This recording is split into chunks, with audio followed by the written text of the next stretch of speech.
हरी और दिया की हाल ही में शादी हुई थी। दिया बड़ी ही सुलझी, समझदार और खूबसूरत लड़की थी। गांव में दिया की खूबसूरती के चर्चे हुआ करते थे, पर दूसरी तरफ हरी को पसंद नहीं था कि कोई दिया के बारे में बात करे।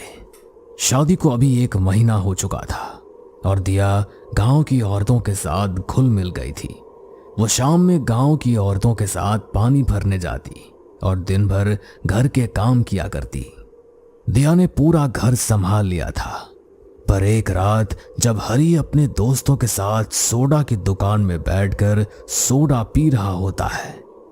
राजीव भाई, तुम्हारे तो भाग्य खुल गए, परी की तरह बीवी मिली है तुम्हें। पर देखो तो बेचारी से दिन भर काम करवाता रहता है ये। भाभी के चर्चे तो पूरे गांव में है, देखना कहीं इस पंछी को कोई उड़ा ना ले जाए। क्या बोल रहा है तू? नहीं नहीं, ऐसा नहीं हो सकता, वो मुझे छोड़ नहीं सकती। वरना क्या हरी बाबू, जो होना होता है वो हो ही जाता है। और भला इतनी सुंदर लड़की तुमसे क्यों शादी करेगी? उसका तो कहीं चक्कर चल रहा होगा, इसीलिए घर वालों ने शादी करवा दी। राजीव और सुजल की बात हरी के मन में घर कर जाती है और वो अब हमेशा दिया पर नजर रखे रहता था। अगर दिया गांव की औरतों के साथ भी जाती तो हरी भी काम छोड़कर पीछे पीछे चल दिया करता। भाभी, दूध ले लीजिए। आई भैया। दिया जब दूध का बर्तन लेकर बाहर आई, उसने देखा हरी दूध वाले को बड़े बुरे तरह से डांट लगा रहा होता है। क्या भाई, अकेली औरत देखी नहीं कि आ गए दूध बेचने? जाओ जाओ, आज के बाद नहीं लेंगे दूध। दिया को हरी का बर्ताव अब काफी अजीब लगने लगा था। हरी ने देखते ही देखते सब्जी वाले का भी घर आना जाना बंद करवा देता है। मैं कुछ नहीं कहती, इसका मतलब ये नहीं कि मुझे कुछ नहीं पता। आप क्यों मुझ पर इतना शक कर रहे हैं? मुझे सब पता है, तुम बस मौका ढूंढती हो आदमियों से बातें करने का। हाँ, आप पागल हो गए हैं? छोड़िए, मैं जा रही हूँ नहाने। दिया पास के हैंडपंप में बाल्टी भरने लगती है कि तभी पीछे से हरी भी आ जाता है। तू दूसरों को दिखाने के लिए नहा रही है ना? मुझे सब पता है, तू अपनी खूबसूरती का कितना ख्याल रखती है। आप ये क्या बोल रहे हैं? जाइए, मुझे नहाने दीजिए। हरी अपने शक में इतना अंधा हो चुका था कि उसे खुद पर काबू न रहा और उसने दिया का सर जोर से हैंडपंप में दे मारा। दिया वहीं छटपटाती रही, तभी गांव की औरतें वहां आ गई और देखते ही देखते वहां भीड़ इकट्ठा हो गई। सारे गांव वालों के सामने दिया दर्द में तड़प रही थी, पर किसी की हिम्मत नहीं थी कि कोई उसे अस्पताल ले जाए। कोई इसे नहीं छुएगा, ये मेरी पत्नी है और कोई आगे आया तो मैं सबको मार डालूंगा। हरी अब पूरी तरह से पागल हो चुका था। उसने सारे गांव वालों को वहां से भगाया और दिया की लाश को घर लेकर चला गया। कुछ दिन बीत जाते हैं, गांव में सन्नाटा छा जाता है। कोई घर से बाहर नहीं निकल रहा था। खुशहाल गांव अब पूरी तरह से मायूसी के घने अंधेरे में घिर चुका था। न दिया की कोई खबर मिली और न ही हरी अपने घर से बाहर आया। एक रात उसी हैंडपंप के चलने की आवाज आई। रात के सन्नाटे में आवाज पूरे गांव में गूंज रही थी। लगता है हरी पानी भरा है। मुझे तो बड़ा डर लग रहा है। वो आदमी अपनी पत्नी को नहीं छोड़ सकता तो गांव वालों को क्या ही छोड़ेगा। अरे भाग्यवान, तुम चिंता ना करो, मैं अभी जाकर उसे मुखिया के पास ले जाता हूँ। ये कहकर केशव जोश में हैंडपंप के पास चला जाता है, पर उसे क्या पता था वहां हरी नहीं, उसकी जगह एक चुड़ैल केशव का इंतजार कर रही थी। कहाँ है? कहाँ रखा है उसे? मुझे नहीं पता, मुझे छोड़ दो।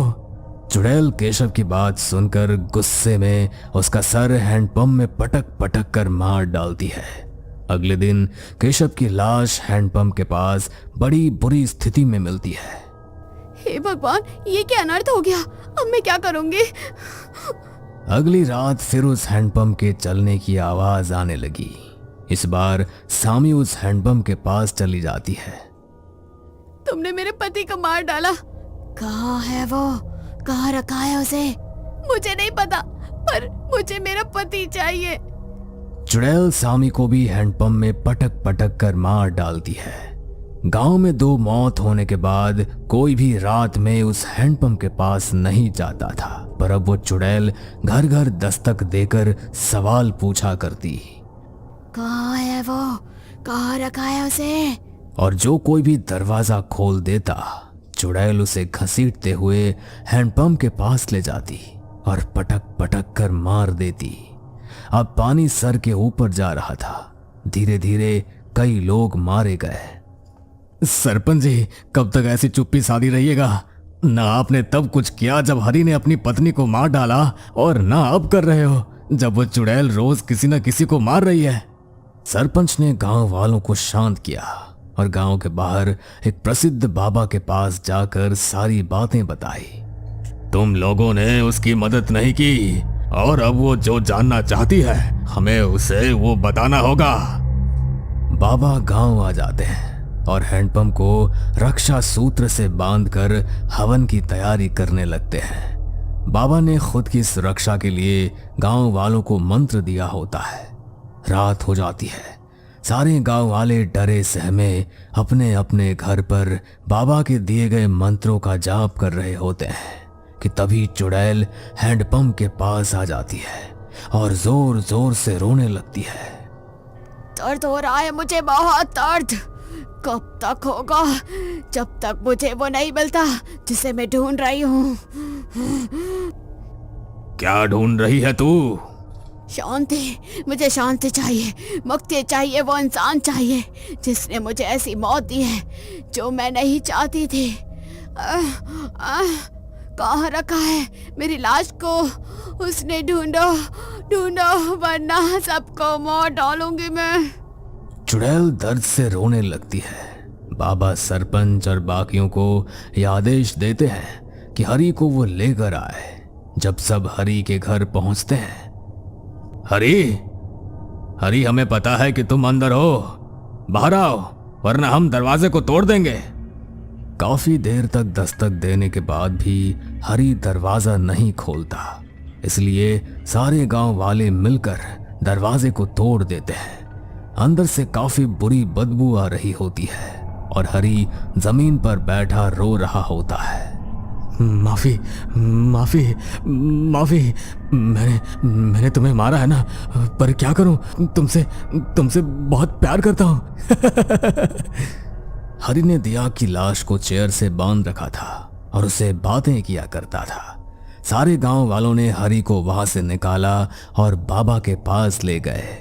चुड़ैल हरी को देखकर जोरों से हंसने लगती है।